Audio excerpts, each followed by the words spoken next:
Mu bitundu by'eggwanga eby'enjawulo enkuba yatandika dda okutonnya era nga bangi baali balowooza nti sizoni y'enkuba yatandika wabula nga kino kikyali kituuza. Abakulu okuva mu kitongole ekivunaanyizibwa ku nteebereza y'obudde nga bali wamu ne minisita omubeezi w'amazzi n'obutonde bw'ensi Mary Goretti Kitutu bategeeza bannamawulire mu Kampala nti enkuba egenda okutonnya ku mulundi guno yakusingawo ku ya bulijjo era ng'esuubirwa okutandika mu makkati g'omwezi guno ogw'omwenda. Mumanye enkuba ennyingi ejja n'amataba ejja n'embuyaga ennyingi oluusi ne ladu. Enkuba eno yakweriisa nkuuli kumpi mu bitundu by'eggwanga byonna.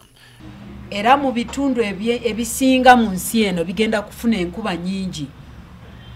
Awatali ekitundu eky'Embarara, Greater Mbarara n'ekitundu eky'e Karamoja be bajja okufuna enkuba eri ng'eya bulijjo, naye ebitundu ebisinga enkuba egenda kubeera ennyingi. Naddala wano Kampala. Wano wasinzidde n'alabula abantu okubeera obulindaala n'okweterekera buli mbeera eyinza okuddirira. During this time, we are likely to experience some epidemics such as malaria, cholera, bilharzia, typhoid. So the health centers need to be prepared for such outbreaks. Minisita era akubiriza buli asobola okubaako ky'alima abeere mugumu olw'ensonga nti enkuba egenda okutonnya buli kiri mu ttaka nga kyetaaga mazzi kyakubala bulungi ku mulundi guno. Tukubiriza Abannayuganda musimbe emmere. Enkuba ejja musimbe emmere, temweralikirira nti maama enkuba ejjera kubeera nnyingi. Nze wenjogerera wano nasimbye kasooli n'ebijanjaalo tulabe ntubeera n'emmere.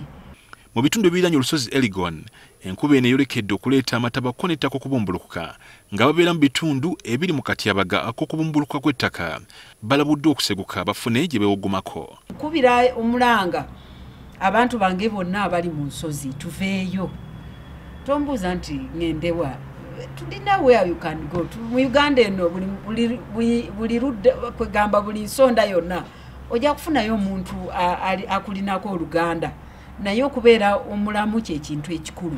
Patrick Mukasa, NTV, Akawungezi.